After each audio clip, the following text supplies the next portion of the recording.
I'm Renee for Travel Into Your World, and I'd like to introduce Sherri Brown, Portland by Mouth, food tours. We're going to talk a little bit about Portland, but first, today is the second and final day of the Travel and Adventure Show in 2026.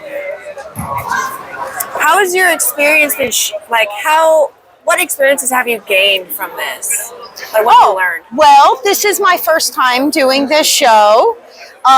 It's consumer facing since it happens to be in Seattle. There's a lot of people that have had some connection to Portland, whether they grew up there, they used to live there, Or live there now. So there's been a lot of people excited about Portland because the show is representing places from all over the world, and then people say, "Oh, Portland," and it's very easy to promote it because it's a very easy trip. You can just go down on a weekend or a long weekend. Yeah, I was wondering if the company really has done travel shows elsewhere, and how are you bringing in more business to Portland?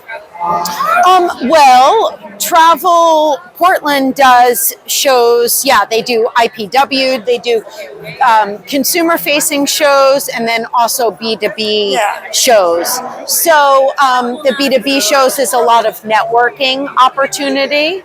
Also, Travel Portland has a lot of divisions, and they're always working on campaigns to promote Portland as winter destination, summer destination, food destination, wine destination, hub and spoke destination, because we have so many amazing and diverse areas within day trips of the city. So yeah, Travel Portland is working hard on a lot of levels to promote Portland. It's what kind of initiatives have you, or tours or anything that you do, have you tried to implement to bring in more ecotourism, sustainability, and responsible travel? Let's see. My tours are food tours.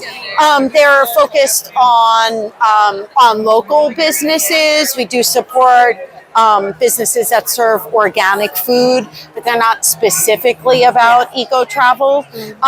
But there are buildings in Portland that are going up, like LEED, that like Cascada, a new luxury hotel that's specific about sustainability. Yeah, that's nice.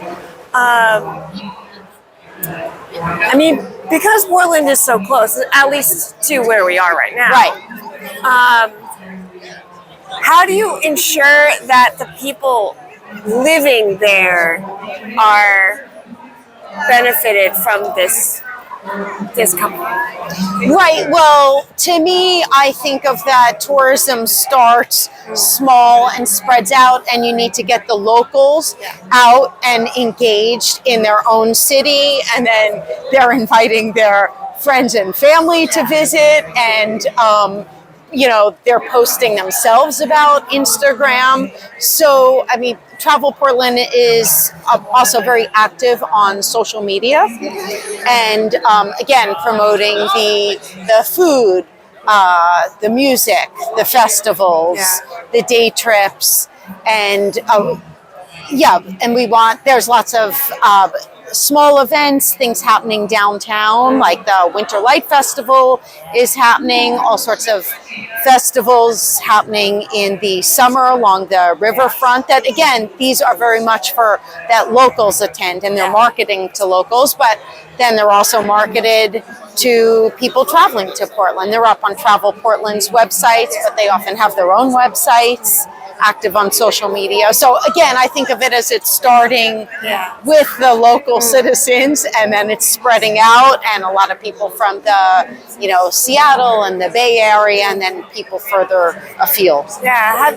Are there a lot of international people trying to come in? Do you have connections with the company? Does it have connections with other countries to boost tourism internationally?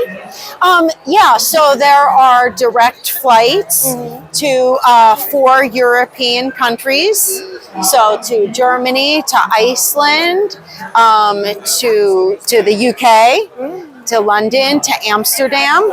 So there's relationships behind those, and they do a lot of campaigns to keep those flights full and have people from there visiting Portland. About 5% of our visitors are international.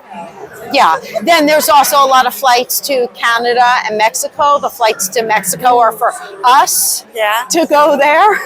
Yeah. Right. When we want to get out in the winter, although of course they're welcome to come and visit us too.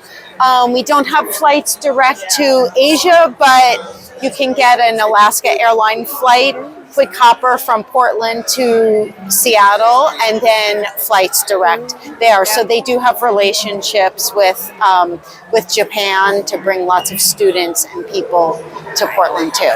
So yes, Travel Portland is always working to boost international travel. Excellent. Oh, since COVID hit, a lot of the downtown area I've noticed has been less busy. Is there anything that the company is doing to like boost tourism safely and healthfully? Well, I mean, Travel Portland is always promoting downtown and trying to do events downtown to bring people downtown. And this, I think, also goes back to that the locals need to embrace it. You know, the truth is there's a lot of people that are working remote. And so there's not as much foot traffic, but everything that Travel Portland can do to bring people back down, you know, ride your bike, come and see the cherry blossoms, you know, go out to eat, go shopping. There's tax-free shopping, so it's a good attraction for people from other states to come and do their shopping in Oregon. So yes, it's been a slow process and it's ongoing, but there's a lot of events going on downtown. Well, thank you so much for talking to me today. Thank you for watching. Thank you. Go to Portland!